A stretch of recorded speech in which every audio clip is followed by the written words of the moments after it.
আপনারা কি কখনো এইরকম ডবল ধামাকা ডিম ভাজি বা ডিমের পোচ খেয়েছেন? না খেয়ে থাকলে এখনই খান, আগে দেখে নিন, তারপর এক্ষুনি বানিয়ে ফেলুন। আর ডিম ভাজিটা কিন্তু সোশ্যাল মিডিয়ায় বেশ ভাইরাল হয়েছে। ঠিক আছে, তাহলে আমি কাজ করি আর আপনারা দেখুন। এর জন্য কড়াই গরম করে একটু তেল দিলাম। তেলটা একটু চারিপাশে লাগিয়ে দিতে হবে, নইলে ডিমটা লেগে যাবে। এবার হলুদ নুন মাখানো সিদ্ধ ডিমটা ভাজতে দিলাম। তার উপরে একটা ফ্যাটানো ডিম ঢেলে দেবো। ওপর থেকে পেঁয়াজ কুচি, লঙ্কা কুচি, স্প্রিং অনিয়ন, ধনেপাতা কুচি, বিট নুন, চাট মশলা, লেবুর রস, তেঁতুলের চাটনি, ঝাল লঙ্কার গুঁড়ো দিলাম। এবার এক পিঠ সেট হয়ে গেলে আরেক পিঠ উল্টে দেবো। সেখানেও বিট নুন, তেঁতুলের চাটনি দিয়ে আবারও সোজা করে দেবো। এইভাবেই দু পিঠ ভেজে নিলাম। দ্বিতীয়টাও এইভাবেই করে নিয়েছি।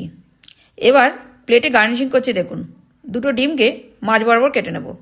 সেখানেও দেবো একটু লেবুর রস, বিট নুন, গোলমরিচের গুঁড়ো। ওপর থেকে বাকি পেঁয়াজ, লঙ্কা, ধনেপাতার কুচিটাও সাজিয়ে দেবো। এরকম টুকটাক বিকেলের নাস্তায় এরকম ডিম ভাজি বানাতেই পারেন। আমি ব্রেড দিয়ে খাবো, আপনারা যে কোনো রুটি, হাতে গড়া রুটি বা ভাত দিয়েও খেতে পারেন। দেখবেন বাচ্চা থেকে বড় সবাই ভীষণ খুশি হবে। ভিডিওটা কেমন লাগলো অবশ্যই জানাবেন। ভালো লাগলে একটা লাইক দিয়ে আমার পাশে থাকবেন।